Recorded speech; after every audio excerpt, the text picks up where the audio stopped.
तो हेलो बच्चों, welcome back to coaching वाला। तो बेटा आज का हमारा न्यू वीडियो है। न्यू वीडियो में हम अपना एक्सरसाइज 5.2 कंप्लीट करने वाले हैं। ठीक है, लास्ट वीडियो में हमने एक्सरसाइज अपना 5.1 पूरा कंप्लीट कर लिया था।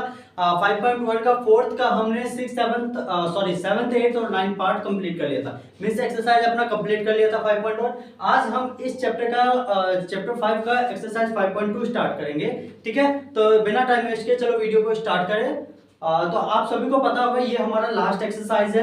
चैप्टर नंबर जो 5 है, 5 का ये हमारा लास्ट एक्सरसाइज है। इसमें कुछ ज्यादा ही क्वेश्चंस है, max to max 18-19 questions lump sum हैं।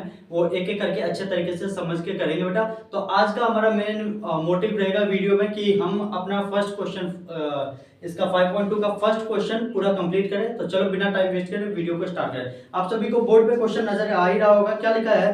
Fill in the blanks in the following tables given that A is A मतलब कि first term, given that A in the first term, D in the common difference and nth term of the AP। Means क्या बोल रखा है कि A हमारी जो ये टर्म दे रखी है, टेबल बन रखी है, इसमें A हमारी फर्स्ट टर्म है, D हमारी बेटा कॉमन डिफरेंस है, an जो है ये हमारी क्या है बेटा nth टर्म है, और n क्या है नंबर ऑफ।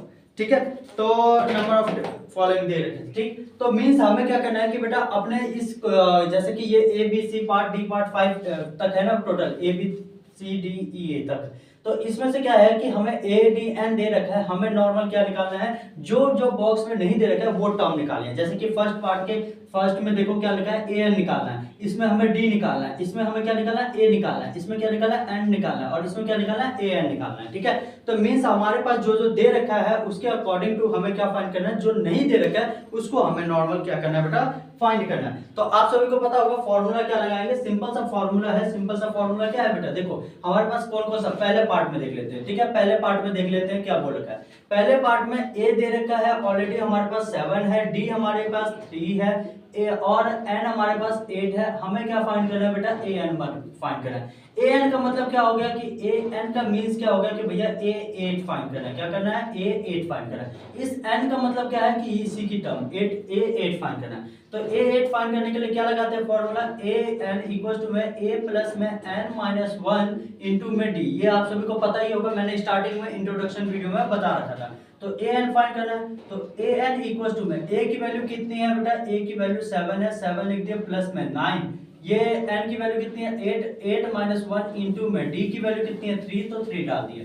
तो यहाँ से ए एन क्या आ जाएगा बेटा, 7 प्लस में 8 में से 1 जाएगा 7, 7 3 जा कितना होता है बेटा 21, तो 21 डाल दिए। तो ए एन टर्म की कितनी वैल्यू आ गई, 28। यहाँ तक बात समझ में आ गई, मतलब कि ए एन टर्म इसका क्या आ गया बेटा, 28 आंसर आ गया। आई होप आप सभी को क्लियर हो। अब हमें देखो बी पार्ट में क्या निकालना है, डी निकालना है। बी पार्ट में क्या निकालना है, डी निकालना है। तो नॉर्मल से क्या हो जाएगा, बस यहाँ पे क्या हो जाएगा कि टर्म चेंज कर लो, यहाँ पे टर्म चेंज कर लो, जो जो दे रखा है उसको देखो।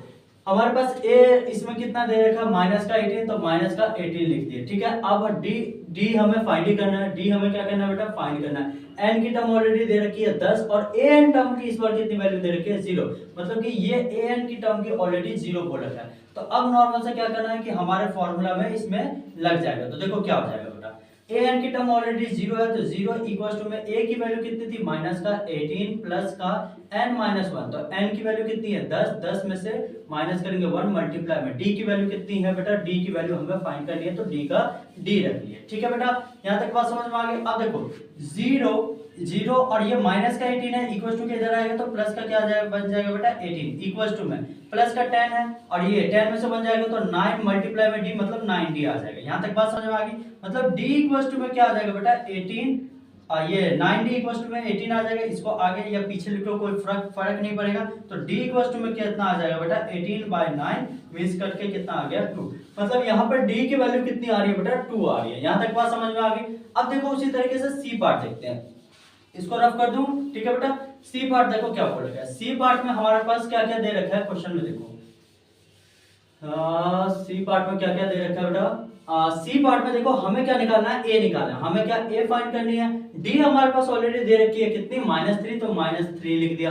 आगे भैया एन की टर्म ऑलरेडी दे रखी है कितनी बेटा 18, तो 18 लिख दिया। आगे ए एन की टर्म ऑलरेडी 5 दे रखी है, माइनस का 5, तो माइनस का 5 लिख दिया।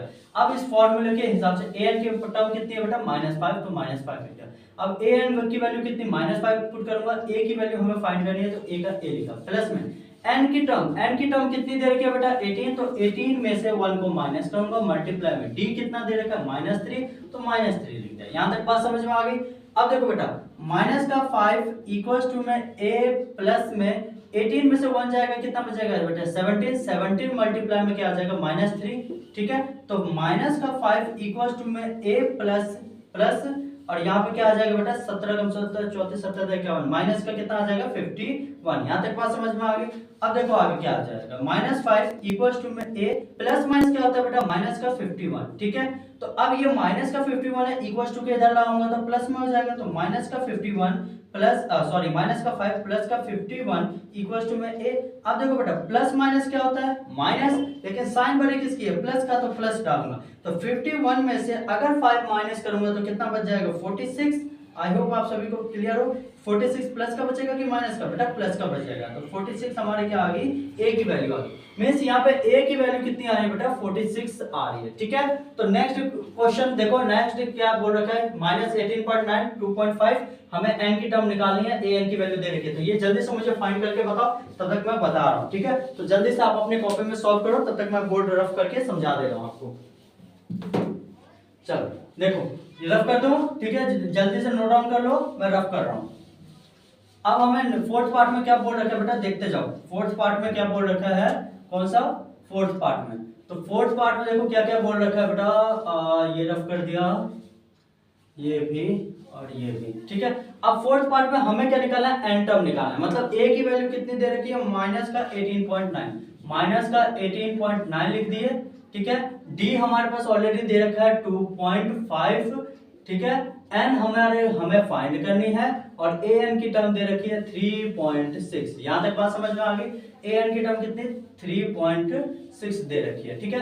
तो हमें क्या करना है अपनी n टर्म निकालनी है। तो नॉर्मल से बात है भैया a n की टर्म कितनी है 3.6 इक्वल्स टू में a की टर्म कितनी है बेटा माइनस का 18.9 है, माइनस का 18.9 प्लस का डालेंगे n की टर्म फाइंड करनी है -1 इनटू में d की टर्म कितनी है बेटा d की टर्म कितनी है 2.5, तो 2.5 लिख दिए। यहां तक बात समझ में आ गई। अब देखो बेटा ये है 3.6, ये माइनस का इक्वल्स टू के इधर लाऊंगा तो प्लस का क्या आ जाएगा 18.9 इक्वल्स टू में इसको n से मल्टीप्लाई करोगे तो 2.5 n आ जाएगा, माइनस का इसको इससे मल्टीप्लाई करोगे तो 2.5 आ जाएगा। यहां तक बात समझ में आ गई।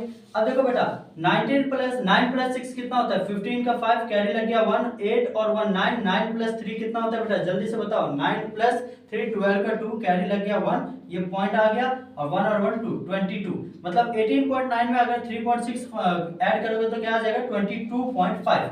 अब इक्वल्स टू में क्या था बेटा 2.5n और माइनस का 2.5। अब देखो माइनस का 2.5 है इक्वल्स टू के इधर लाऊंगा तो किस में आ जाएगा बेटा प्लस में, तो 22.5 और इसको प्लस करूंगा 2.5 से तो इक्वल्स टू में क्या आ जाएगा 2.5n।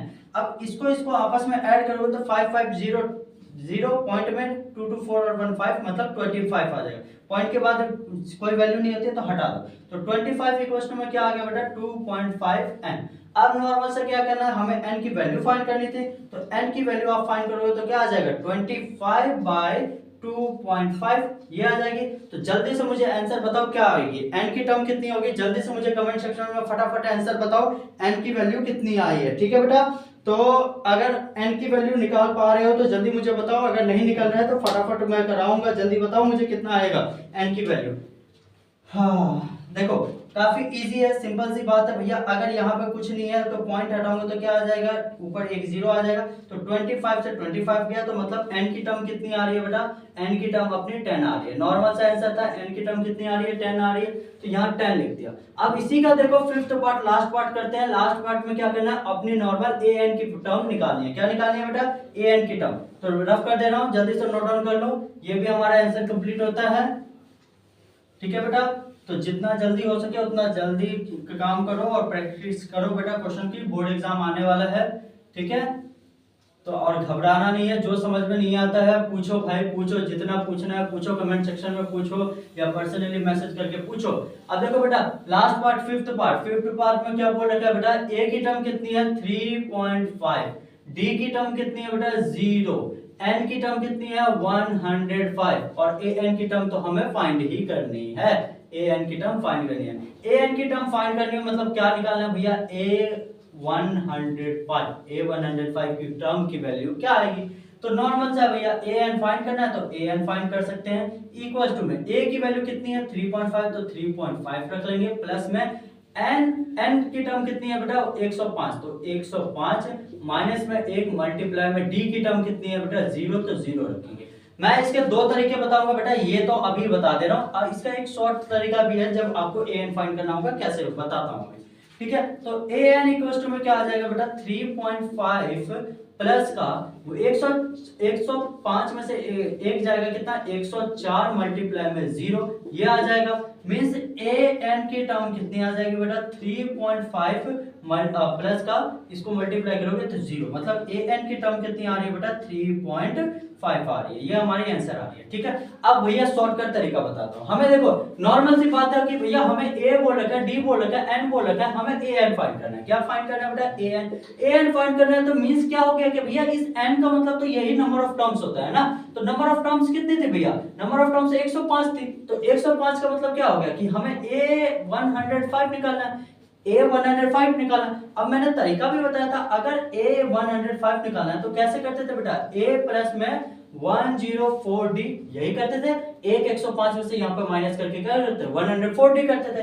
तो नॉर्मल सा देखो a105 क्या आ जाएगा बेटा, a की वैल्यू कितनी थी अपनी 3.5 तो 3.5 प्लस में 104 मल्टीप्लाई में d की वैल्यू कितनी है बेटा 0 तो 0 पुट कर दो, तो मतलब a105 की वैल्यू कितनी आई बेटा 3.5। देखो a105 की वैल्यू भी 3.5 आई है और यहां से फाइंड किया तब भी an की वैल्यू भी कितनी आई है 3.5 आई है, ठीक है। तो ये भी nth टर्म हो गया, ये भी उस तरीके से देखा जाए तो nth टर्म ही हो गया, लेकिन nth टर्म मतलब इसमें देखो इसमें क्या है पूरी nth टर्म आई है, an मींस nth टर्म होती है, ये क्या आई है a105 की टर्म आई है, मतलब निकालने का तरीका सेम है, बोलने का तरीका इसका क्या है डिफरेंट है, ठीक है बेटा।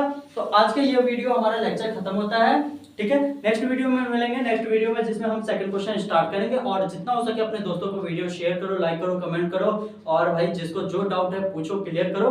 और उसके अलावा किसी बच्चे को ऑफलाइन सेंटर पढ़ना हो तो विजिट करके पढ़ सकते हो। तो मिलते हैं नेक्स्ट वीडियो में, तब तक थैंक यू सो मच, चलो बाय बाय।